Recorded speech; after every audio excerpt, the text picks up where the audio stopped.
الحمد لله رب العالمين وأصلي وأسلم على رسوله الأمين وعلى آله وأصحابه أجمعين والتابعين لهم بإحسان إلى يوم الدين ولا ليال إلهي سبحانه وتعالى ومهد له عاو وهبينك لحاد ندودني إنوسو سعتي أسبوعا كان هذا السي ضلن يرضى إيو مشاكل كودا أي لنو ليهين عصرقا عاو هدي الله إدمو سبحانه وتعالى درسك حوجيسا أما بدن كيسوح نقون دونا سؤاله أي إنه كجوابيان علماء أو سؤاله اللي سوق دبيي مددي أي ندود سعتي إن شاء الله تبارك وتعالى مركا إنه وقت دورنا سؤالها أي هدي الله إدمو قلينا أو علماء أي ويديننا سؤالها قاربة متكرر قاربة دتك وحي سوق قرتين دعو إن شاء الله تعالى مربى لو دعين دونا دتك سوق قرتين لو دعينا waxaan ku bilaabayaa su'aasha koobaad qof dumar ah waxay leedahay qofba wuxuu leeyahay sheekh haweenay haday nin disho ma loo qisaasayaa waxaan ku soo dhaweynayaa oo ka jawaabaya دكتور أحمد جامع إسماعيل فليتفضل مشكورا مأجورا. سؤال جوابته waxa weeye hadii haweenay ay nin disho waa loo dilayaa دليلكنا واضح ويه الله سبحانه وتعالى وحليه وكتبنا عليهم فيها أن النفس بالنفس كي هراء أي الله سبحانه وتعالى وحليه وحانه فرضي اللي قف دلين لو دلو وحكى الله سبحانه وتعالى ولكم في القصاص حياة يا أولي الألباب يددك عقلك له قصاص توحيد كسوغان يا أيها الذين آمنوا كتب عليكم القصاص في القتلى هذا سوى عاموي marka haween iyo nin wuxuu doonaba han noqday qofkii qof dilay camdi u dila oo markaasi shuruudii saasku markaasi u dhameystirba waa loo dilayaa wallahu subhanahu wa ta'ala alam جزاكم الله خيرا وبارك الله فيكم سؤال شباب waxay leedahay شيخ دولة قارئة حلم ليلة وكرام سيد الدكتور أحمد إن شاء الله تعالى جواب بسم الله الرحمن الرحيم سؤال جوابته waxa weeye ها لشروط نبي يوسف عليه السلام nin boqor ah oo markaa gaal ah wuxuu ku qala ij'alni ala khaza'in al-ard inni hafizun alim asnadaha idibuli nin amaana leh oo cilmi leh baanahay sharaa'icdii hore wixii ahkaam ay ku timid hadii aan sharaa'icadeen nasakhin waa lagu dhaqmi karayaa wi laakiin shuruudda waxa ku xiran ah in qofku maslaxo taxqiijinayo diiniya oo amalkiisa مصالح ديني كدلنيسو لكن هذان waxba ka dhalanaynin mafaasid mooyaane ama waxa uu ka shaqeynaya uu yahay fi dhaatihi shay haran ma banaana marka gaalka lagu shaqato hadii shaygu yahay shay harana ama hadii beed ma hayo mafsada ka dhalanaysa ay ka badan tahay maslaxada laga filayo shaqada wallahu subhanahu wa ta'ala alam جزاه الله خيرا دكتور أحمد سؤاله لو جوابي وحا سؤال كتاب جوابي الشيخ أحمد محمد سليمان وحيلا سؤال شيخ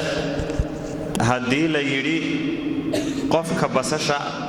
iyo toonta cuna yuusan masaajidka soo galin qaadka iyo sigaarka kuwa cuna xaalkiisu muxuu noqonayaa dadka sigaarka iyo qaadka isticmaala xaalkooda muxuu noqonayaa su'aashaas jawaabteedu kulli waxaan filayaa dhinaca hore waa laga dheregsan yahay oo nabiga kaleey salaatu xadiis ka sugnaaday qofka geedka toonta iyo basasha cuna yuusan masaajidada iyada u soo dhawaanin buu xadiiska naskiisa ahaa marka sababta loo mamnuucay isagoo afka ay bahashaas ka urayso basasha iyo toontu in masaajidka galo waxay ahayd dadka tukanaya oo dhibayo malaa'ikta oo dhibayo marka waxa la ilxaqinaya la xukun noqonaya waxa la wixii ur leh qofku markuu soo galo waxa la rabaa nadaafad iyo isagu udgoon isagoo wax ka uraya inuu masaajidka soo galo suusan dadka u dhibin taa dhididka iyo waxyaabaha uraya qofka iska soo nadiifiya fiican isagoo si wanaagsan u nadiifa inuu masaajidka soo galo marka waxa la wixii ur oo dhan ur leh oo dhan masaajidka in lala soo galo waa la mid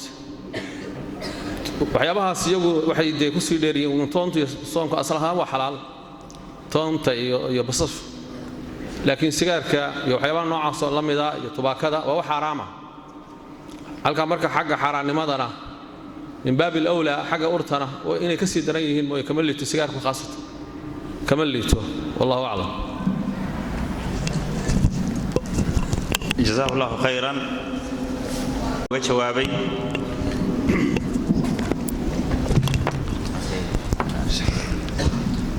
su'aasha xigta waxay leedahay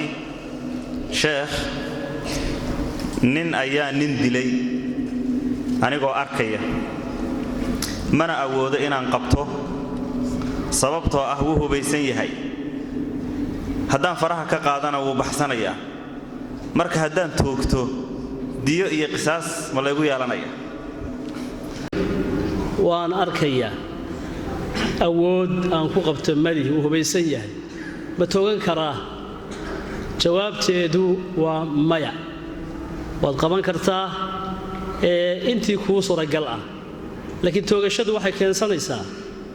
adigoon wali dammigii ahayn oo ninkii qisaasta lahaa aan ahayn waliil amrigii muslimiinta ee fulin lahaa xuduudda iyo qisaasta aan ahayn sidoo kale oo labada midna aan ahayn haddaad qofkii adigu disho wixii ka ratibmaya ama diya ha noqdaan ama qisaas ha noqdaanoo lagu yeelanayo intii kuu suuragal ah qabo dhinaca orod haddee baidmaayo xaawil laakiin toogashada dilkaahi aduu xaquma lihid wallahu subxaanahu wa tacaala aclam jawaabay su'aashan kale waxay leedahay sheekh barnaamijyada ay sameeyaan sharikadaha qaarkood oo barnaamijyadaasoo la yidhaahdo hadal oo hel sharikadaha itisaalaadka iyo baa sameeya abaalmarinta aan ka helo maxay noqonaysaa sharci ahaan بسم الله الرحمن الرحيم سؤال waxa weeye shirkaduhu ballanqaadida hadiyadaha ay siiyaan macaamiisha in badan wax ka iibsata ama ha noqdaan kuwa telefoonada iyo itisaalaadka ama xataa ha noqdaan kaalimaha shidaalka oo kale waxa laga yaabaa qof shidaal badan ka qaata gaariga in loo dhaqa iyo in la siiyo soft iyo wadamada qaar wax badan baa laga isticmaalaa marka hadaayaha noocaas shirkaduhu ay ku bixinayaan dadka in badan la macaamil ama wax ka gata lajna daa'ima ibn Uthaymin rahimahumullahu ta'ala dhammaan waxay fatwoodeen inay bannaan tahay milicsi baa jira haddii shirkadu u qasado inay shirkadaha kale la midka ka saarto saaxada oo marka qaradku yahay inay kuwa kale iyadu ka erido oo macaamiisho dhan kala wareegto arrinkaasi ma bannaanaanayo waayo qofka muslimka dhibtiisu ma bannaana laakiin cumuum ahaan ama caadi ahaan waxa ganacsatadu ay ku bixiyaan abaalmarin oo kaga bixiyaan garashada wax laga gadanayo waa bannaan tahay wallahu aclam jazakumullahu khayran wa barakallahu fiikum qofkanina wuxuu leeyahay sheekh waxaan helay dahab waxaanna ka baafiyey aaggaan ka helay iyo goobaha muxaadarooyinka oo dhan wax lehna waan waayay dahabka cid sheegata maanan arag 3 sanaan baafinayay maxaan samaynayaa falyatafadal doctor بسم الله الرحمن الرحيم qofku baadida uu helo marka dahabka iyo lacagta iyo wixii la mid ah daani geel ahayn iyo waxa waajiba inuu baafiyo hal sano oo kaamil ah qaabku baafinayaana goobaha la isugu yimaado dadku isugu yimaadaan iyo meelaha loo malaynayo cidii waxaan lahayd inay ka aga dhowda ama goobta laga helay ha noqoto ama tilmaamo kale ha lagu tilmaansadee inuu ka baafiyo haddii markaasi qofkii uu waayo markuu ku dadaalay baafintaa kadib qofku waa isticmaali karaa waxaa u daliila xadiidkii zayd ibn khalid al-juhani والنبي صلى الله عليه وسلم انت اللي ويديه لقطضة وحا مركز له اعرف عفاصها ووكاءها ثم عرفها سنة فإن جاء صاحبها وإلا فشأنك بها وهذا قنصتها شيء سويلك وكجري وحو كحل حدني أدو تلمان صح كقاضو هدي مركاسي قفك لها هذا شنسي هدي كلام مركا واد استعمالها رواية مسلم رحمه الله تعالى وليه هي وحي لا يعرف عفاصها ووكاءها ثم كلها فإن جاء صاحبها فأدها أقون صوت المامها شيء باردا تبنا تعريفي أما يبوهي هل صنو هدي قفك لها مركاي موايعون لكن يوما ما المالمها كم ذا هدو كوي بعد قفك لها أجد ومركز هدي قفك لها له تبت كجوديسا لكن سند كمركز بافسك دي واستعمال كرتا والله سبحانه وتعالى أعلم. جزاكم الله خيرا وبارك الله فيكم. سؤال شيخ وحيلا هاي شيخ سجود سهوك مركز لا يمادو إلا لما يستصل عدم لا إيمانيا سلام النقص أي لا هاي سجود سهوك وحينوك جوابية شيخ محمد حليكة حفظه الله فليتفضل مشكورا بإذن الله. بسم الله الرحمن الرحيم صلى الله وسلم على نبينا محمد وآله وصحبه أجمعين وبعد. سجود السهو إنسانك وبعد يهي أما وعرض سنيهي سهوي هلمانك ضعفي سأوي مركا حالة دور كي ماده إن قفكو صلاة الزيادة كاعتماد حقيسة أما نقص أصميه أما الشكي أسبابه كي ماده يكمل سجود السهو نبينا عليه الصلاة والسلام ويسقناتي إنه صلاة isagoo aan ka bixin ka hor sujuuday oo uu la yimi salaada kadib inuu la yimina way sugnaatay salawaatullaahi wasalaamu calayhi. marka su'aasha haddeen u soo noqonno sujuud sahwiga salaada markuu qofku ka baxo kadib laba sujuudood uu la imanayo ma salaama naqsanayaa? jawaabtu waa haa, oo xadiidka riwaayadkiisa qaarkood ku yimid xadiidka dulyadayn gaar ahaan riwaayadda muslim cimraan ibnu xuseyn ثم سجد سجدتين ثم سلم لبا سجودود بسجودي دبيتنا رسولك وسلام نقصدي صلوات الله والسلام عليه والله أعلم. سؤال شنو waxay leedahay sheekh qofka dunuubtiisu ay badato ilaahayna caabudaya dunuubtaana aan iska dayn karin isagoo markasta go'aansada inuusan u noqon doonin dunuubta oo ka toobad keenay haddana sameynaya oo dunuubtii ku noqnoqonaya muxuu xaalkiisu noqonayaa? الشيخ أحمد محمد سليمان. والصلاة والسلام على نبينا محمد. وحيلتها النبي عليه الصلاة والسلام حديث كسونا وتوها كل ابن آدم خطاء وخير الخطائين التوابون. مركائنا تقفتوا ابن آدم بتهاي وتقفيسا قف أن قفين أدوية متجره إلهي سبحانه وملائكته خصوصا معصومين بنادك وقفية قفكاس وحا لربا مر والبا إنه قفك توبت كانوا وإلهي يصل لابته حديث واتوه لها هديدا دنبابا إنه دنبي كدع عن ذاتك لو دنبي كدعوا إلهي مركا ودنبي دافو وأبوران لها معنى ما إلهي إنه دنبي كتشعلي هاي لكن واحد قفك إنه صلى لابته وطوبت كان إلهي شعلي وضده هدي يقول ودم دافع وهلا وإلهي تعالى سبحانه وتعالى توبة قفكنا إلهي آد بوجو فرحة وآد بوجو تعالى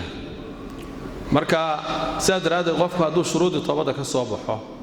سادح هذه شردي وهاي إنه مركا حق إلهي تهاي إنه كقوم مايو سمين تدم بجاس ينو قان كو قاعد تب تنبين وصنون وارين سأتك عزمية ينو فرح كقاضي حق بن آدم ندينه يسكت جذوب أيا أفر لك كذا شروط التوبة هذول لما استرتوا دم جاس ولا قد عفيا هذول مركل كل نقطة وحوي ستي وكلا وحرام من التوبة كان هذول مركل كدعوا هذا من التوبة لكن الدنيا دي تكوش استرتوا بس كتوبة كين دون تاي هل مرة كلام بالغير كعلي شروط التوبة مرة ما يسمع هذول السنة يسيا مركل السماية وإلى سأدك هذول قوان ستا inaadan dib dambe ugu noqonayn toobadda marka waa laga aqbalayaa mar kastana waad ku celinaysaa boqol jeer dambi kaa dhaco ilaahay subxaana wa tacaala toobaddiisa oo furan tahay ilaa nafta ay dhuunta ku soo gaadho iyo ilaa qoraxdu halkaa ka soo baxdo sala allahu calaa nabiyina maxamed waxay leedahay sheekh qubayska ku waajibay qof ku nool deegaan dhaxan daran ay ka jirto qof ku nool deegaan ay dhaxan daran ka jirto ayaa qubays ku waajibay ma gogobaysan karaa tayamumkii ma la iman karayaa maxayse noqonaysaa gogobaysiga salaada uu ku tukado waxaynu uga jawaabaya sheekh maxamuud xaliikin baasha jawaabteedu waxa weeye qofka bani aadamka ah cibaada ilaahay ku farad yeelay cibaadadaasna inta caqligiisu jooga waa laga doonayaa cibaadaduna tahaaray u baahan tahay oo qofku tahaaro qaato oo waxyaabaha cibaadadu ku bannaanaanaysay ka mid tahay haddii marka qofku uu weyse u baahdo ama uu u baahdo maydhasho iyo waxa weeyaan qofku ma tayamumi karaa ma booraysan karaa jawaabtu waa haa qabowgu haddii uu xaddhaaf yahay uu qofku naftiisa u baqo isagaa la doonayaa qofku ilaahay inuu ka cabsado oo haddii uu biyaha xamili karana ilaahay intuu ka cabsado biyaha waa la diirsan karaa mashiinaa la isticmaali karaa electricada ama kahrabadii korontada loo isticmaali karo biyaha lagu diiriyo dab baa la shidan karaa adigu asaaliib badan qofku alla inuu ka cabsado oo diintiisa u dadaalo u meel daydo way fiican tahay haddii qofku laakiin biyo wuxuu ku diirsadana uu waayo jawiguna aad u qabow yahay uuna is yidhaahdo haddii aad biyahan ku weysaysato arma dhibaato weyni ku soo gaadhaa ama wadnuuba iskaa taagaa ama xanuuna kugu yimaadaan ilaahay wuxuu yidhi walaa taqtuluu anfusakum ina allaha kaana bikum raxiima naftiinna ha dilina alla wuxuu ahaaday subxaanahu wa tacaala axad raxiim oo idiin naxariisanaya rasuulka sal alla alay wasalam sariya uu dirayna oo camar ibn alcaas uu watay baa waxaa dhacday bilaadu shaam oo xilli aad u qabow ah buu u diray habeenkii baa janaabo ku timid camar ibn alcaas dabeetana waxaa dhacday in maydhashadii salaaddiisu wax markay ahayd u booraystay dabeetana uu saxaabadii sidaa ku tujiyey rasuulkana loo sheegay salawaatu ullahi wasalaamu calayhi su-aashii markii uu weydiiyeyna aayadda qur-aanku soo qaatay saxaabigu walaa taqtuluu anfusakum ina allaha kaana bikum raxiima sow ilaahay caynkaama war rasuulka ilaahayo naftaydan u yaaba waxaan tir dad maydhato arma naftuba kaa haadaa marka qofku isagaa la alla inuu ka cabsado oo qabowgaas dhaxan yaroo kugu soo dhacday haddaad tidhaahdo boodhaysanaya haddee waxa weeyaan cibaadada musuq maasuqa in laga ilaaliyaa la rabaa musuq maasuqa cibaadada waa laga ilaalinayaa laakiin wixii qofku xamili waayo isagaa alla inuga cabsada la rabaa wallahu subxaana wa tacaala sheekh muxuu yahay xukunka qofka dadka ku xukuma qawaaniinta wadciga ah qawaaniinta ay dadku dejistaan dowladuhu ama cid kale ay dejisato ee aan sharciga ahayn qofka dadka ku xukuma maxay xaaladiisu noqonaysaa qawaaniinta la degsadaa labay u kala baxdaa qawaaniin iska caadiya oo aan ka hor imanayn nusuusta shareecada taasi waxa weeye iyadu dee dhibaato ma laha laakiin qawaaniinta waxaa laga hadlayaa wadciga ah ee shareecada ka hor imanaysa ee khilaafsan shareecada islaamka ee ama gaalo laga keenay ama ay sharciyeeyaan in la isku xukumaayo waa shay aan bannaanayn oo xaaraan ah ilaahayna kitaabkiisa meelo badan buu kaga hadlay uu ka digay mar wuxuu ku tilmaamay haddii la isku xukumo waxaan diinta ahayn oo diinta ka soo horjeeda inay tahay gaalnimo mar waxay ku tilmaamay inay tahay daalimnimo marna waxay ku tilmaamay inay tahay faasiqnimo culimadu marka ay taxliilinayaan ama ay arrintaas rabaan inay ta'siiliyaan xukmu bighayri ma anzala Allah markii uu soo arooro hore gaalnimo kagama xukumaan waxa weeye waxay u sameeyaan marka tafsiil bay u sameeyaan ama way sharaxaan oo waa keeka markuu xukm bighayri ma anzala Allah ku xukumo isagu gaaloobaya mise jira midaan gaaloobayn waxaa gaaloobaya kow qaanuunkan sharciga ilaahay ka soo horjeeda ninka yidhaahda waa waajib in la isku xukumo ama waa bannaan tahay in la isku xukumo sharcaduna waa bannaan tahay qawaaniintuna way bannaan tahay labadaba waa la isku xukumi karaa ama iyadaaba nooga sahlan shareecada gacmaha la gooynayo iyo dhibaatada tan iyo adadaygan iyo waxa qawaaniintaas ka sahlan ka yar uga roon bini aadan qofka sidaa yiraahdo waa gaal laakiin waxa dhici karta qof sida dadka ahlu kabaa'irka marka culimadu ka hadlayaan wixii inuu qaldan yahay uu arkaya hawo iyo madaxtinimo jacayl iyo hunguri iyo laalu shaqaato iyo waxyaabaha loo yaqaano maradu shahwada maradu shubha iyo maradu shahwa jira waxa go'ay shahwa haysa adduunyadiisa la tagtay kaasi waa kabiir ku dhacay dambi weyn ku dhacay oo naar lagu muto laakiin waa gaaloobay la oran maayo xaseen mar walba iyadana aad ugu dadaashaan oo la rabaa in la fahmo duruufta aynu maanta ku nool caalamka islaami jahliga faraha badan tashwiishka faraha badan dadka laga galiyo diinta shubahaadka faraha badan lagu furay waxyaabo fara badan oo cududaar laftigeeda in marka qaar kood la raadiyaa loo baahan yahay oo markiiba lagu la degdeyn gaalaysiinta culimaduna marka way kala qaadaan waxaas waa gaalnimo iyo hebel waa gaal marka la leeyahay laba loo kala qaadaa oo marka la leeyahay hebel waa gaal ama dawlad hebel waa gaal waxay u baahan tahay fadwa gaara iyo cid xaq u lahayd xukunka rido laakiin cid walba iska ridi karto wiil yar qof kasta iska gaalaysiin karo taa iyadana waa in la fahmaa intaasna ku daraya sallallahu alayhi nabiyana muhammad Allahu khayran sheekhu su'aasha uu inaga jawaabay su'aasha xigta waxay leedahay isla sheekh Axmed baa inooga jawaabaya sheekh wiil habaryartay dhashay oo dhintay oo soon lagu lahaa ma ka soomi karaa wiil habaryartay dhashay oo soon lagu lahaa soontii lagu lahaa ma ka soomi karaa uuna dhintay ninkaas masalada weli miyuu ka soomi karaa kama soomi karo dad kale ma ka soomi karaa waa masalo khilaafiya laakiin culimada qaarkood ay rajaxeen waxa weeye mar hadduu dayn oo kale uu yahay xaqii ilaahay uu yahay dayn ilaahay ku leeyahay uu yahay waxa weeye cid kastaaba waa ka soomi kartaa qofka soonka waajibka lagu lahaa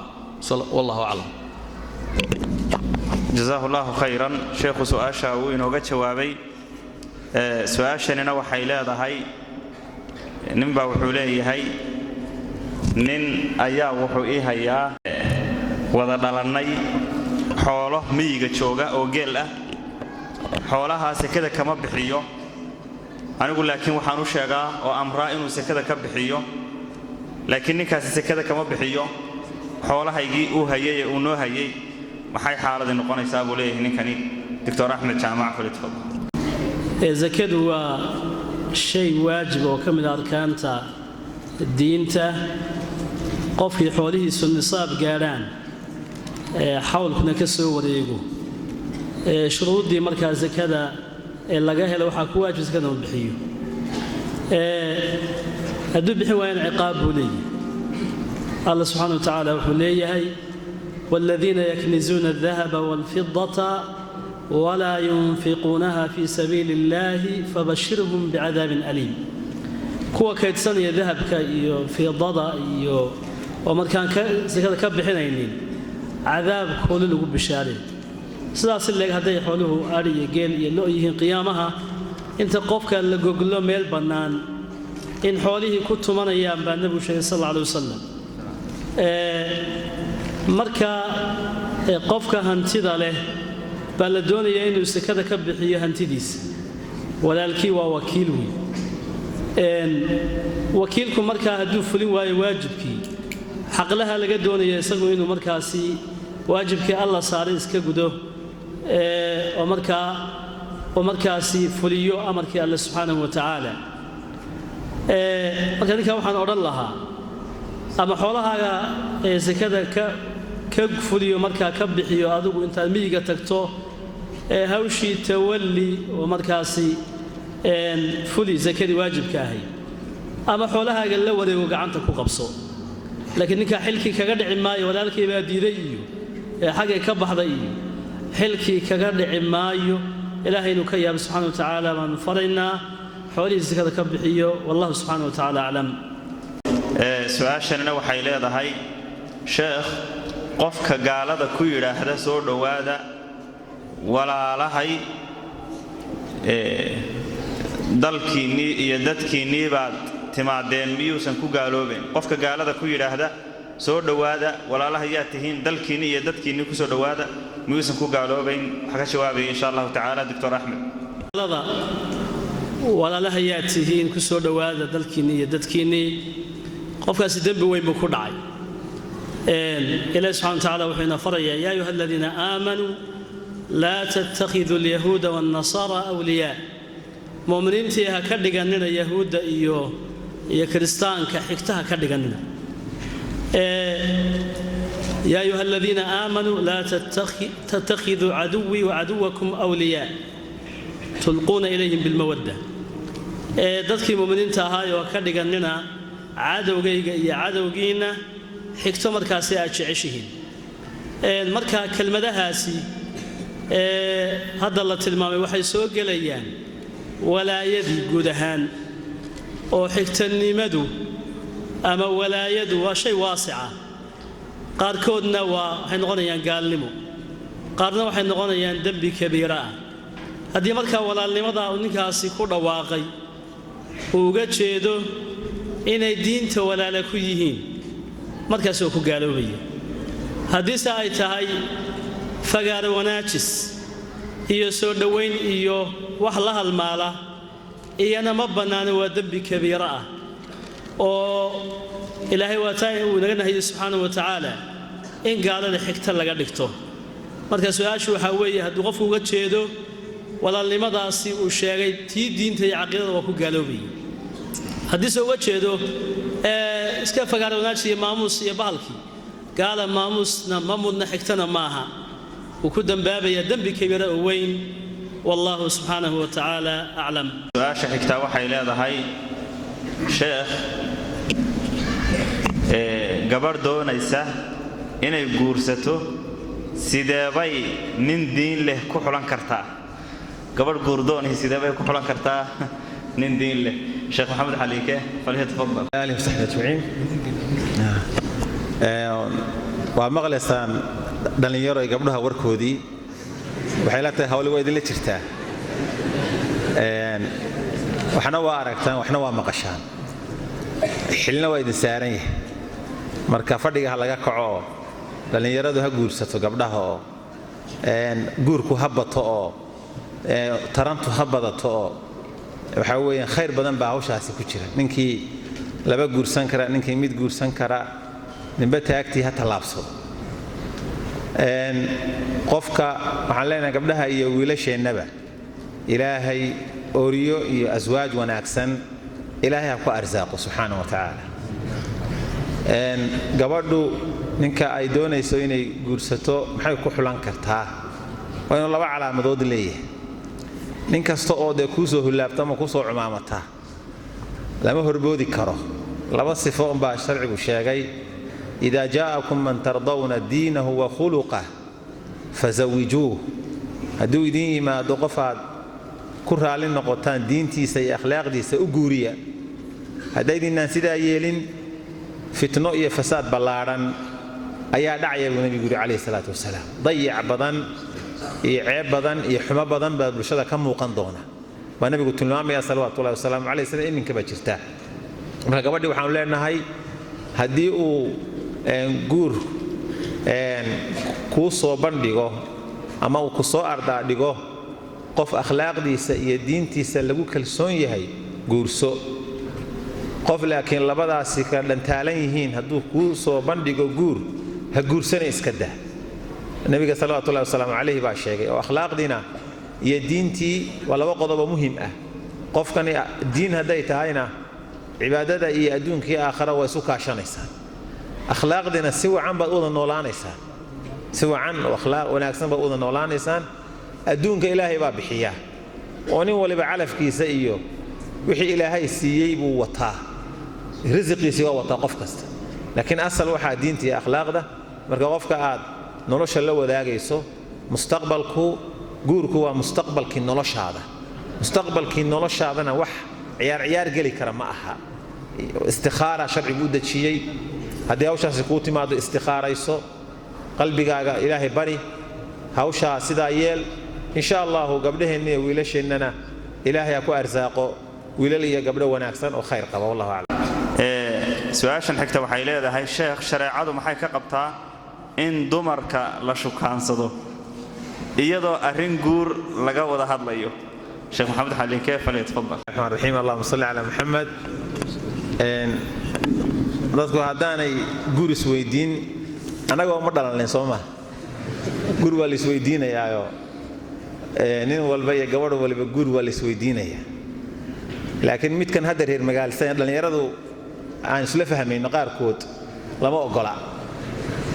sheeko aan dhammaanayn oo kelmado jacayl la isdhaafsanaya iyo warqado la isu qoraya iyo dadka qaarkii ay la casho tegayo oo soo wada cashaynayo oo la soo wada caweynayo oo waxyaabo caynkaasoo kale ah sheekooyin khiyaali ah oo dhalinyartu dee way fahmaysaa isticmaala waxyaabahaasoo kale wasaa'il iclaamka markaad aragtid waxay isticmaalaan telefoonka dareenka wax la yidhaahdo bay isticmaalaan dhalinyartu oo haddaan ku guurso saasaan ku yeeli lahaa daruurahan ku marin lahaa waxaasaan yeeli lahaa iyaduna haddii aad guursato saasaan ku yeeli lahaa yacni dareenkaagu leeyahay telefoonka ku cabir waxaasoo dhani waa shay mamnuuc ah oo falaa taqdacna sharcigu tilmaamay qowlkii liitay inbuu sharcigu soo gelaya uu xarimay marka lama ogola inaad gabadhi tiraahdo la rabaa waxaan kaa leeyahay guur ayaan kuu soo bandhigayaa inaad isguursanno hawshaasi maxay kula tahay soo istikhaarayso ka soo tasho oo waxaan dee sanawaad iyo jacayl la jilayo oo maxaan ku idhahdaa waqti soconaya lama ogola waxaas oo la leeyahay intaan jaamacadda wada dhammaynayno ama iskuulka ka baxaynaanu jilaynaa jacaylka hadhowna waa khatimaynaa sax maaha arrintaasi waa inuu sharcigu labada qofi guurka la isweydiiyo hawshan la soo kufiyo markaas wasaa'isha sharcigana loo maro waxaan waa shuqul gaalada saaxiibka taqaana oo muddo jacaylka wada jisha oo wada socota oo waxaa telefoonada ku wada hadasha warqadaha saa isugu dirta waa shay xaaraama shariicada islaamka ummad nadiifa oo muslimiin ah oo qiimo badan baynu nahay oo ummaddii akhlaaqdaynu nahay ummaddii diinta iyo noloshaynu nahay dad liita inaynu ku dayanno oo akhlaaqdeenni mustaqbalkeenni ka qaadanno waa inoo aya xumo dhalinyarada marka waxaan leeyahay arrintaasna la iska daayo guurka in laysu bandhigaana way bannaan tahay in warka guntiisa la taabtaana waa loo baahan yahay wallahu subxaana watacaala waa baababkiisiiyo mujtamac aad buu uga warhayaa khayr allaha siiyo waxaan ku ladhi lahaa oo keliya sheekada dheeraataa laba ciladood bay keentaanoo midba ta kale ka daran tahay dadkan sheekaysta ee muddo uun wadaya sheekada iyo shukaansiga laba ciladood oo midba ta kale ka xun tahay bay iyo keensanaysaa cilladda kood waxaa weeye in lagu dhaco shay xaaraan ah oo khalwu iyo meel cillo laysla tago iyo waxaan bannaanana layska arko iyo hadalla khuduuc fi lkalaam iyo sidii markaa aayaddu sheegtay ayay keensanaysaa haddaan markaa dembigi weynaaba dhicin hadday taa keensan weydo waxay kaloo keensan kartaa labada qof hadday aad u sheekaystaan waa laysfahmaya waa laysbaranaya qof walba iintiisa la ogaanaya inta badan sheekada dheeraataa fashil bay ku dhammaataa inta badan qof waliba iin buu leeyahay waxaa wacan inta dushaa sare layska eeganayo in caqdigii iyo meherku dhaco haddaad qofka u dhaba gasho oo xaaladiisa hoose ogaato iin baa kuu soo baxaysa taasi waxay markaa sababaysaa inaad ka noqoto tu kale tijaabi tiina mudda la wasa iin baa ka soo baxaysa ka guud haddana weligeedba dhammaan mayso markaa maxduur iyo dembi lagu dhaco ama guryihiiyo aasaasmi waayaba oo markaasi marba la kala boodo la isceeb ogaado yaa dhacaysa markaa arrinkaasi mana bannaana in lagu simo uu sida sheekhu sheegay inta hadalku markaasi ama dantu ay ku fulayso baa la doonaya wallahu subxana wataala jazaakum allahu khayran mashaayikhdu su-aasha ay inooga jawaabeen su-aashan kale waxay leedahay dhallinyarada su-aalaha haysata hadda sheekh wiilka iyo gabadhu hadday wada heshiiyaan gabadhu wejigeeda ma tusi kartaa wiilka ah sheekh maxamuud xaliin keef haddii guurku dhabkaa yahay oo dee gabadhan aad guursata aad doonaysid sharcigu waa banneeyey rasuulka sallallahu alayhi wasallam inkii saxaabiga ahaa ee gabadhii inuu guursanayo rasuulku u sheegay ayaa wuxuu rasuulku ku yiri ama uu guursadayba nadarta ilayha gabadha ma eegtay eegmadaad gabadha eegto ayaa waxay u wacan tahay in guurkiinu uu daa'im noqdo oo jiro waad ku qancaysaa qofkii quruxduna waa wajiga iyo qofku maxaan ku yiraahdaa waxa kaaga muuqanaya marka way bannaan tahay ninku haddii labadii qof ay heshiiyeen inuu yiraahdo wajigaaga itus oo markaa uu gabadhii guurkeedii markaa ay iyaduna wajiga tusto oo saa ku guursado waa sharci waa bannaan tahay arrintaasi shareecaduna waxaana fiican inaanu gabadha kuba kalifinba hadduu isku dayo waa heli karaa meelaha inuu ka eego gabadha oo saxaabigii rasuul sallallahu alayhi wasallam uu yiri gabadha iska eego ku yiri jaabir wuxuu yiri iyadoo beertoodii dhex degan ayaan u soo dhuuntayoo dhirta timirta ugu soo gagabaday markaasaa iyadoo aqal ka shaqaynaysaan arkay biir ilaa ay ma ii muuqatay wax guurkeeda igu yeedha ay iga muuqdeen oo ku qancay saasna markaa uu ku guursaday marka labada qof qanaacadooda ayaa ku jirta runtii dhalinyaraduna sideedaba laba qodob baa jira dhalinyaradu labada qodob way isaga qasan tahay qodob waxa weeye waxaad awoodid iyo waxa aad jeceshahay daw fiirso dhalinyarada waxaad awoodidna qabso wixii aad jeceshahayna waad gaaraysaa qodobka hadda doctorku sheegayay waxay yiraahdeen culimada tarbiyadda ka hadashaa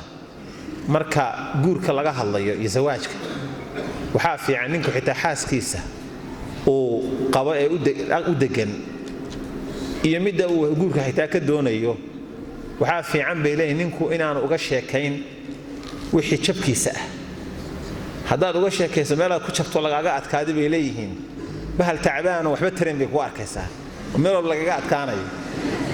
laakiin meelaha guushaada ee raganimadaada iyo fariidnimadaada ayaad ka boodday baa looga sheekeeyaa si maskaxdeedu u gasho wallahi ninkan waa nin khatar ah maaragtay khatar ah si maskaxdeedu u gasho marka barakallahu fiikum bal guurkana lagu dadaalo yarada khusaysay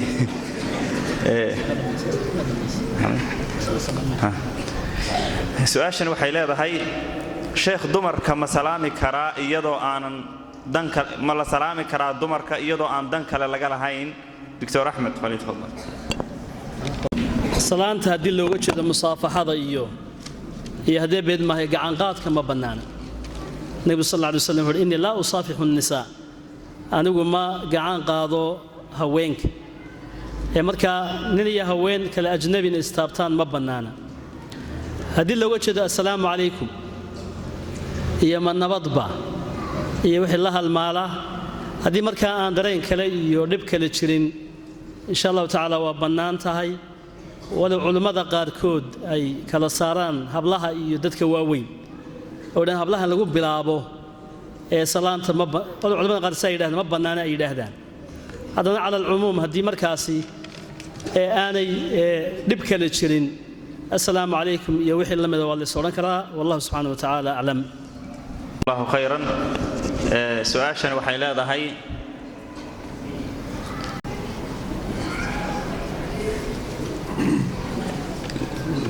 gabadhani waxay leedahay ninkaygu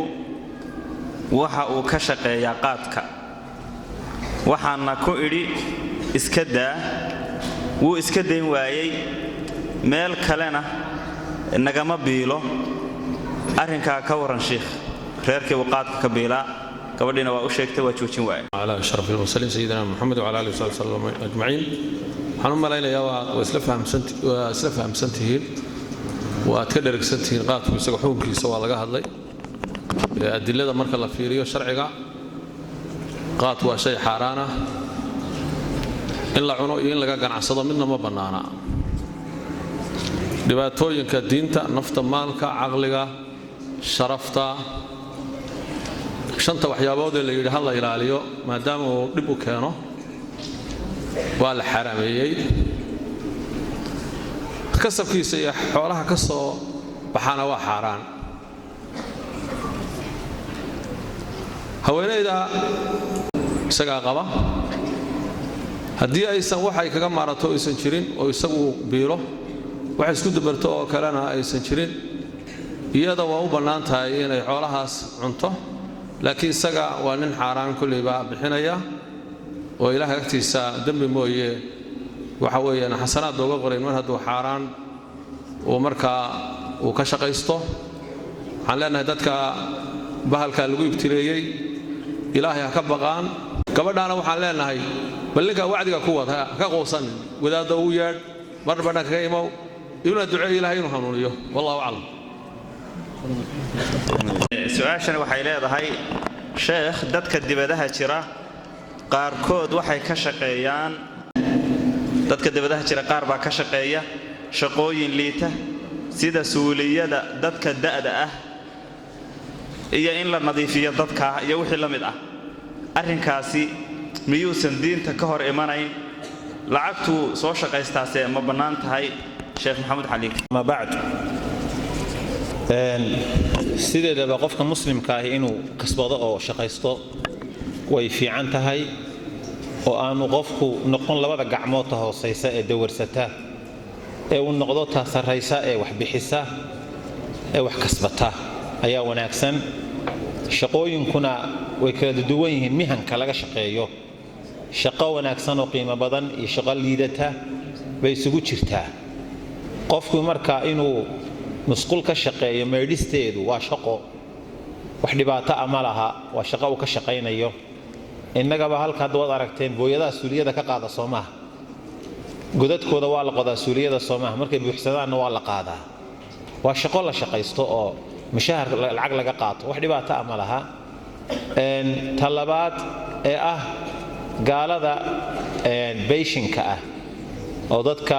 mutaqaacidka ah ee waayeelka ah gaaladu waa dad ilaahay xiriirkiisii furay oo rabbi ka goostay iyaga iyo ubadkoodu shaqo iskuma laha sida awgeed ba marka uu gaboobo gaalku islaantii iyo odaygii haddii marka ay intay tugtug leeyihiin ismaamulay karayaan markay dhaafto meel cusbitala lagu xareeyaa oo dadka waayeelka ah lagu xareeyo halkaas marka ubad iyo caruur xanaanaynaysa ma jiraan dib jirmiran way waxa dhalan meelahaas ku jiraan halkaas marka waxa loo keenayaa buug weyn oo 2,000 oo warqadood ah oo sheeko ah habeen kasta marka sheekadaas uu akhrinayaa aan dhamaanaynin oo markuu kululoodo ay warqada dhex gashanaya komidiinku saaranaya inta ka horeysana wuxuu u baahan yahay qof soo fadhiisiya dharka ka bedela boorashka siiya xafaayada u xidha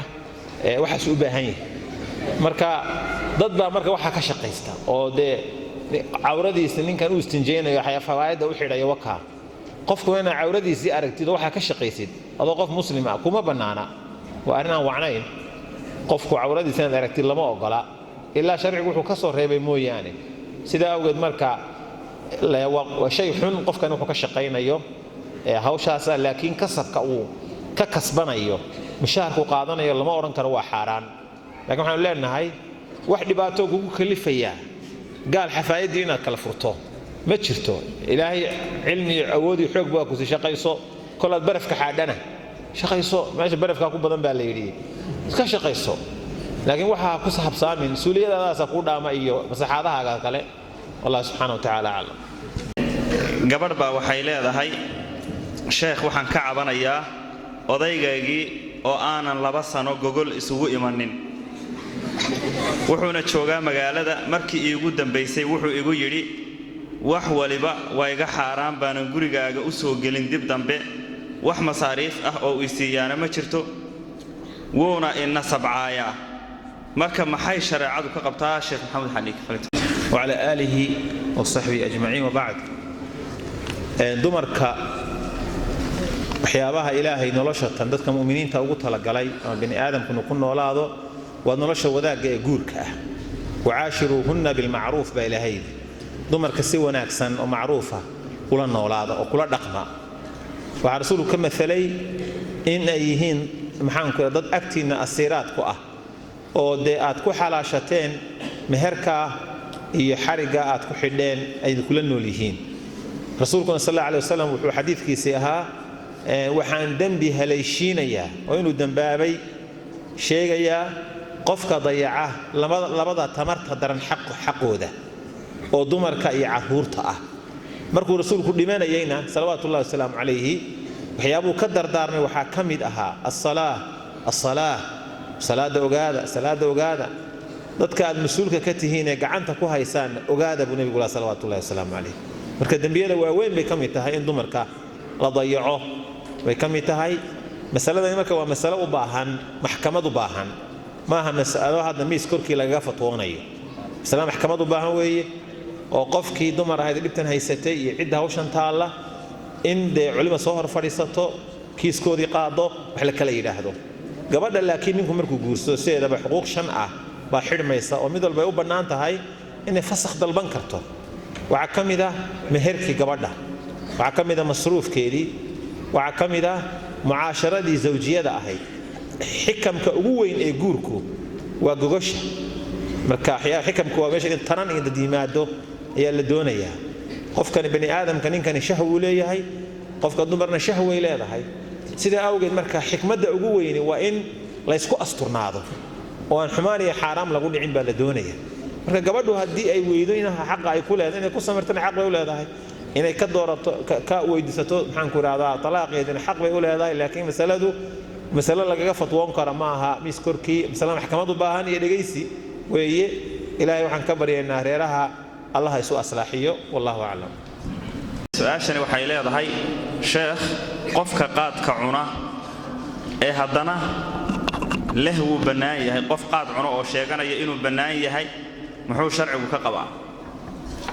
والصلاة والسلام على سيدنا محمد وعلى آله وصحبه أجمعين هذا جاد عنه هذا سؤال شاس محمد سجى وضع عناه محل قوي ديني أرد يا نجاد عناه جادكم بالله اللي ودي ما هني أريما الدين توحك جوابات ذاتك أهل كواع علماء فسألوا أهل الذكر إن كنتم لا تعلمون ذاتك علم قال ودي على ذاتك وقرنا إنسان نكان وابا جاد عناه نكان نفتي سديله يوم بدري hadduu leeyahay waa bannaan tahayna waxa badaxadaga iyo canaad weeye iyo jaahilnimo waxa weeye adilada xooga badan markii aad loo baaray jaadkan inuu xaaraan yahay inuu sun yahay drogooyin khatar ah oo xataa wadamada gaalada khamrada xataa ay ka hormariyeen khamrada iyagoo cabba ayay jaadkii iska joojiyeen ingiriiska u dambeeyay oo joojiyay inuu waxaas inuu difaacno waagi hore waa maqli jiray wadaadada la yiraahdo wadaadadii qiilu raadiyo yiraahda waqootul awliya iyo qasaa'idka lagu akhriyay waa lagu caweeyay sheekadaas ka dhamaatay sheekadaas hadda iska dhamaatay meel ay qootul awliya ku noqotay waxa sunta ah waa wax la yaab leh marka bal waxyaabaha la iska ilaaliyo arintaana laga waantoomo bahalkaasna wax badan laga hadlo labada mushkiladada Soomaaliya haysata oo qaafka ka bilaabata xarafka qaafka mid waxa la yaqaat midna waxa la qabaliya labada cudur oo meel aanu iska saaro asaageena gaari mayno mushkilada maanta in haysaa inaan ka baxano ilaahay oo inoo faraj inoo furan mooyo waa adag tahay wallahu a'lam su-aashani waxay leedahay nin dhalinyarada wuxuu leeyahay sheekh gabar baan meher ku heshiinay gabar bay wada hadleen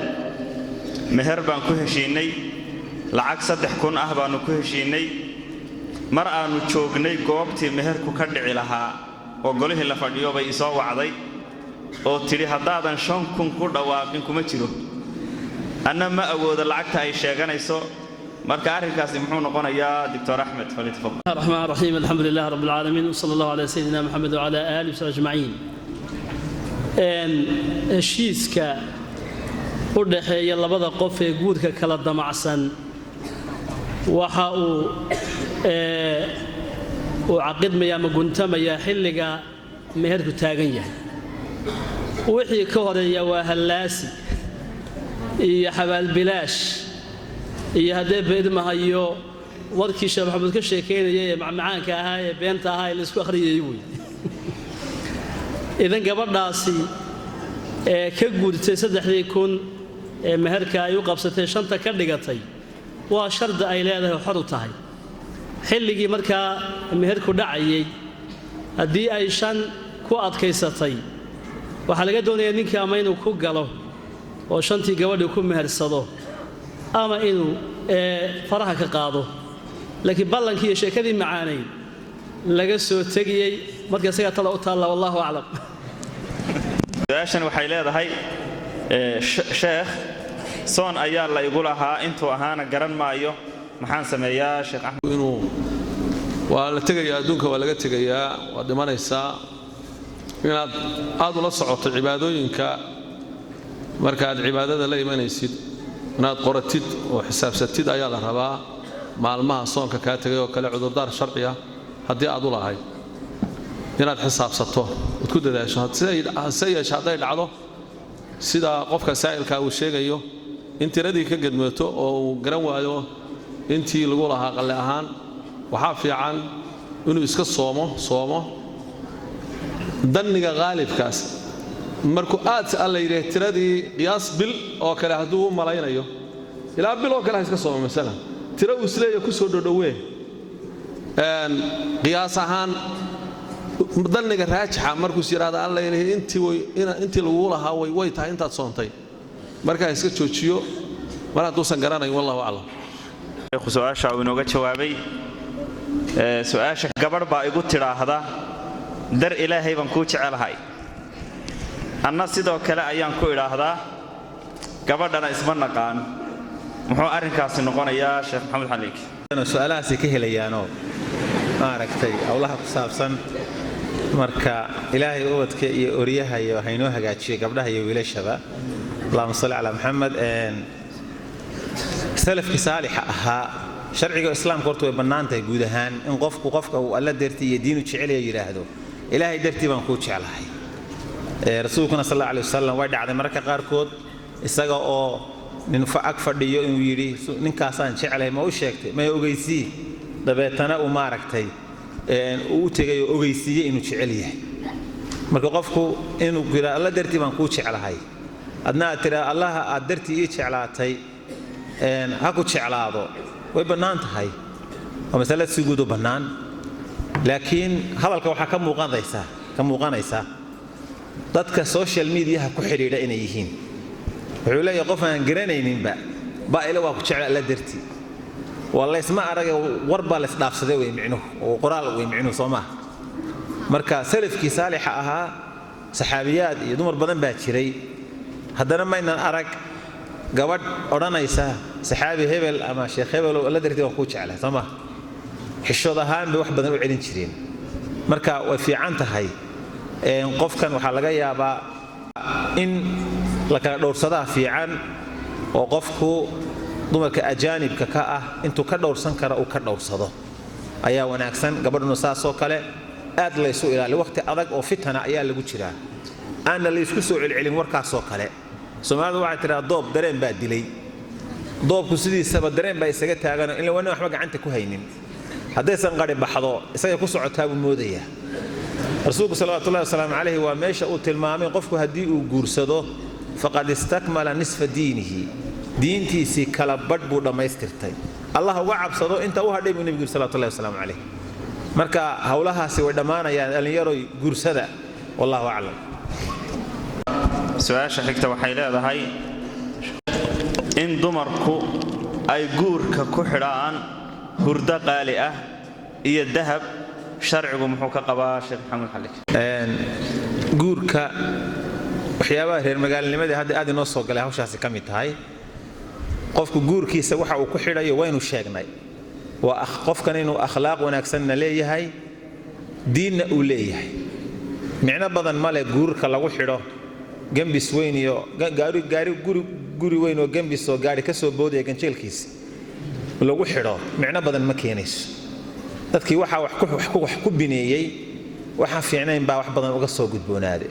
marka waxaan leenahay qofku sidiisaba waxyaabaha cifada marka laga hadlayo waxyaabaha gundhiga waxaa ka mid ah azawaaj almubakir qofku inuu hore u guursado ayaa waxay ka mid tahay cifadiisa inay qayb weyn ka tahay hadduu marka qofku de hore u guursan waayo weligiiba u eegto oo gabadhu ay tiraahdo aniga guri weyn oo gambisa oo ganjeelo weyn leh oo gaari cad ka soo boodayo nin shandada iska sita oo lacagtu ka dood jeebku buuxbuuxaan nin aan ahayn aniga baabkayga geli maaday tiraahdo dee hadhow waxay noqonaysaa inay weynaato gabadhii waqti baynu dumarku leeyihin sidoodaba oo haddii qofku dee weynaado iyadoo 40 jir ama 35 jir ay guursato ilmihii ugu horeeyay ku curato 5 jir markay wadato ma ayayaa u tahay baa la dhahayaa ilmaha kan ma yaaniga dhalay bay oranaysaa Soomaa qofku iska aamusay way ilmihii iyadii baa kala weyn inkastoo calafkuna meesha ku jiro marka waxaan leenahay dhalinyarada iyo wuxuu dhanba rag iyo dumarba horena ha loo guursado waxa maadigan waxyaan lagu xirin meherkana ha la fudaydiyo khayru sadaqi aysara meherka ka ugu khayr badani waa ka ugu fudud buu nabiga sallallahu alayhi wasallam marka ha la fudaydiyo guurka markastoo la fudaydiyo zinadu way yaraanaysaa taranta ummaduna way badanaysaa hadduu rasuulku lahaa guursada dumarka ragooda jecel ee dhalaya guursada maalinta aakhiro fa inni mukaathiru bikum al-umama yawm al-qiyamah ummadatan waxyaabaha la rabo inaad badiso ummadana maxamed baa la rabaa aakhiro ummadaha ugu badan shafaacada galay noqon doonaan ilaahay rasuulka shafaacadiisa hayna siiyo salawaat sheekh tararaaga ka waran ay dumarku dhigtaan tararaaga ay dumarku dhigtaan ka waran sheekh maxamuud tararaagu waxaan u maleynayaa inuu yahay halkana tararaaba looga yaqaan koonfurtana madax shub baa la yiraahdaa madax shub bay yiraahdaan waxa weeyaan qofka dumar markay 9 bilood joogto oo sidkeedii go'o oo ay isleedahay fooshi iyo umushi kugu soo fool xaalad waa adag tahay waxyaabo badan baa u sawirmay armad umul raacataa arma fooshu kugu adkaata ama xaaladu adkaata dumarku waxay sameeyaan bariis cad iyo caano cad iyo hilib cad baa la cunaa markaasaa la isu yimaadaa waxba la akhriyaa faaduma rasuulay fatuura nasaaro firdowsan nagee waxaasa la akhriyaa oo islaamu day kulli ay sheegaan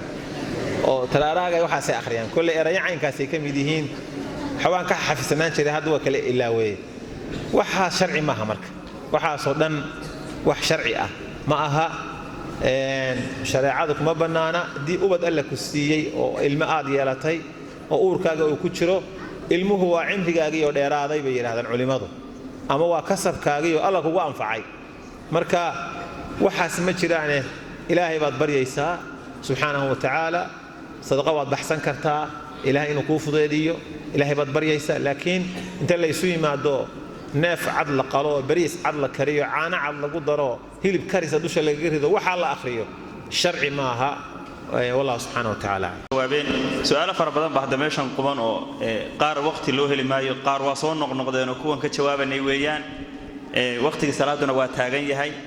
dad badan baa waxay codsanayaan inay ama caawaba qorshaha waxa ku jirtay dardaaran kooban oo ku aadan quraanka iyo fadligiisa iyo bal dadka in la xasuusiyo waliba qofka soo qoray wuxuu yiri Dr. Ahmed baan ka codsanayaa inuu arinta ka hadlo falyatafadal sheekhu insha Allah عالم كان وحا الشرف بين عالم كيان وكلام كي الله سبحانه وتعالى الله خالقه يدك ابو ري الله مدبر كون كان ماموله الله ان النولي ان دليا ان رزاقه في اخره بله الله كلام كيسوي كلام اللي بوحو قيميسين عدة تري تصالحان هذا المدحوينه يا كوزيرك يا كقاسمها يا شغالها عادي يسكن بدمه ولله المثل الأعلى إلهي بنا يسكن سبحانه وتعالى تسالها وين مركا كلام كان له وهنون والنور والدو وموعظة يوان يا أيها الناس قد جاءتكم موعظة من ربكم وشفاء لما في الصدور وهدى ورحمة للمؤمنين قل بفضل الله وبرحمته فبذلك فليفرحوا هو خير مما يجمعون قال سبحانه وتعالى أوليه قفك مؤمن الله قرنيا ما هيسن كري إنه مركز كويو أما قلبي سوء دقاقه أما آياتك الله سبحانه وتعالى قابكي أدعيان معان كودا هدب المحيل إيران تودا إيو بيانك إيو فصاحة قفك فهم يا معناها قرآن كارنتي تأثير يصامي بدن بكوية لني أفلا يتدبرون القرآن ولو كان من عند غير الله لوجدوا فيه اختلافا كثيرا أفلا يتدبرون القرآن أم على قلوب أقفالها ميان القرآن كفر فيرنين بقى الله سبحانه وتعالى أوليه بس قلبي قودي بأمرك قفل أي ساريهين قرآنك والله يا بسا حججك يا براهينته iyo hadee ilmahayo caadaymaha iyo adillada Allah subhanahu wa ta'ala jiritaankiisa iyo xuquuqdiisa tilmaamay am khuliqu min ghayri shay'in am humul khaliqun am khalaqu as-samawati wal ardi bal la yuqinun ila subhanahu wa ta'ala war dadkan ma cilay ka yimaado cidi ma abuurin miya mise iyaga bays abuuray samada iyo dhulka yaa abuuray afala bal la yuqinun marka yaqiin male su'aalaan جواب كلا لهين إن قفوا اعترافه إلهي وركي سموياني بقرآنك كبوها مركا وحلا دون إياه قرآنك إلا برته إن معاني سلا فهمه إلا قلت تدبره آية وقفوا آخريه فوخر بدل الناف قيل أما قالب بدنا أوهله سيدنا النبي صلى الله عليه وسلم مركز وحلا دون إياه الذكر عموما باصاص قرآن كله أفضل الذكر ذكر يسقى مركزي أما حسك الله يسقى قيمة بدن marka waxa la doonayaa quraanka xiriirkan la leenahay inuu xoog bata la doonayo waxa su'aasha ku qornay qofka weyn dadka weyn baa ka xishoonaya in malcaamadaha fariista qofka sidaasi u fakaraya qof iimaankiisa dhaawacan yahay oo u baahan inuu istabiibo ilaahay kalaamkiisa ama malcaamad ku baro ama masaajid ku baro ama guriga ku baro waxa weeye waxa uu wacanay aad qabato weey marka waxa la doonayaa quraanka in la daneeyo معلمينتا دغيسا لا كراميو غوبها لغو دغيا لا وناجيو ولا قرخيو الهي لغو دوااد سبحانه وتعالى والله اعلم يرد أوران دونا الشيخ أحمد محمد سليمان هيد عدسياشي سؤالها كجيري dadka cabanaya salaada inay isku kari laayihiin ilaalinteeda oo ay mararka qaar ka dayacmayso mar jamaca mar halkaan insha Allah ta'ala sheekhu ah anigu aan waqti badan hayn soo koobaya intaan qodobka ka hadlin qodobka dhalinyarada iyo guurka dhowrsoonaanta waa laga hadlay bal waxa weeye waxyaabo badan baa la sheegayaa oo dhalinyarada maadaama dhalinyaro badan ay joogto dhibaato fara badan baa la sheegayaa xiriirka u dhaxeeya dhalinyarada dhadiga iyo labka arrimahan fiicnayn oo dhaqan aan noolnahayn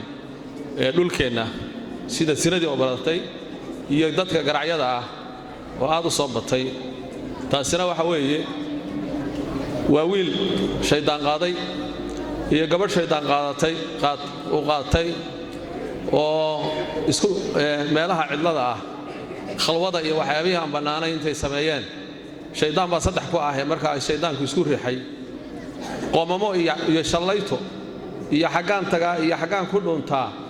iyo xeelada cusub oo xaraan oo hal asturo oo labadii qoys leeyahay la isku asturo arrimo musiibooniyana la sheegaya warnimo yahow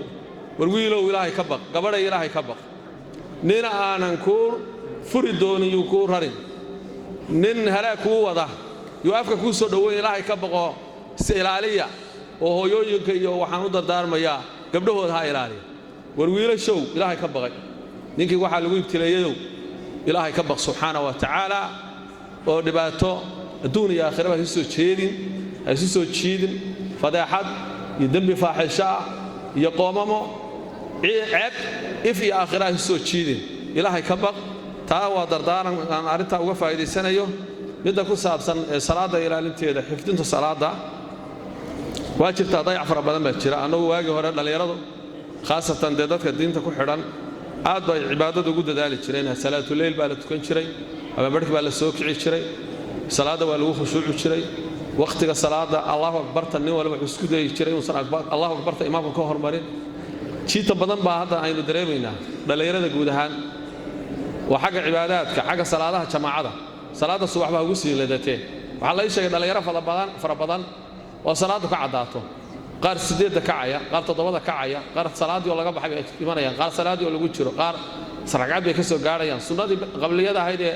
adduunyada ay wixii ka khayr badnaa dad baan aqoonin ama gadaal ka tukada arimahaas waa dacfi diiniya ilaahay laga baqo subhanahu wa ta'ala oo salaada subax bal hadaan isdul taago salaada cisha iyo salaada subax soo nabigu sheegay waa labada salaadood oo waxa la yiraahdaa dadka aan iimaankoodu dhabta ahayn ku culus munaafiqiinta loo yaqaano qof walba bal labada salaadood sidaad ka yeesho ogow haddii ay salaadahaas aad ku lidato calaamad su'aal baa ku saaran ilaali oo dib u sax oo toobadkeen wasalaadaha la ilaaliyo dhalinyaro waxaan halka idinku sheegayaa dhowr sababood oo qofku salaada subax inuu jamaaca ku tukado ninka dhalinyarada ku bixinaya waxa ka mid ah kow waqti hore seexo oo cawayska faraha badan iyo Facebook iyo waxaan la sheegayo idaacat salaad ku imanaya iska ilaaliyo ilaahay ka baqa sheekada cishaha kadib wax daruuro ah hadaysan jirin waa karaahiyo waxa keentay duruusta aad akhriyayso laftigeeda ee aad daalacanayso waa inaysan waajibkii salaada subax inaad xaadirto oo aad goor u kacdo waa inaysan waajibkaas dhibaato u keenin oo caways fara badan markaad ku soo jeedo oo aad salaada faralka ahayd aad ku dayacdo dambi baa ka raacaya duruusta aad akhriyayso waxa laga yaabaa dambi ba ka raaco marka taana ma noqon karto marmarsiyo duruus baan akhriyaayo ku caweeyaa ilaahay laga boqo subxaanahu wa ta'ala qodobka saddexaad waxaad ku dadaashaa adoo weyse qaba oo adkaartii hurdada ku seexday weyse qab ku seexo adkaartii hurdada akhriso niyadna niyeyso inaad salaada u soo kacdo niyad adag ku seexo qodobka afraad waxaan ugu dardaarmayaa cunada marka aad si saxanayso dad cunto inta badan waxa la ogaaday inaad hurdada aad ugu dheeraato culays fara badan bay leedahay waqti ka hor hurdada intaadan seexan waqti ka hor inaad cashayso ayaa fiican si adigoo wixii ay kaaga baxeen oo culays ku saaray inaad u seexato waxa kale oo fiican in la adeegsado waxa la wixii kugu caawinaya inaad kacdo waxa ka mid ah alarmiga ama tanbiiha mobilada waxay leeyihiin alarmi saacada waqtigaas aad rabto inaad kacdo afarta barka salaatuleylka aad rabto u soo kacdo kadibna salaada subax ka gaadho waqti ku haboon intii aad ku sunaysan lahayd quraanka akhrisan lahayd kadibna jamaacad aad ku aadi lahayd ku aadiso oo mobilka alarmiga ku xidho waqti aan ku kiciyo waxa kale oo fiican dad saaxiibada ama dariska oo wanaagsan oo salaada ku fiican hebel oo kici ama mobilka igu soo garaac haday dhabka tahay salaada waxa weeye si aad isu kiciso ma waaysid waxaan kale oo aan ku soo gabagabeynayaa iska ilaaliya dambiyada waad ogtihiin qofka markuu dambiyadiisa iyo xantiisa iyo maala yacnigiisu bato qalbiga madoobaada tu qalbigu ku madoobaadana cibaadada kugu cuslaanaysa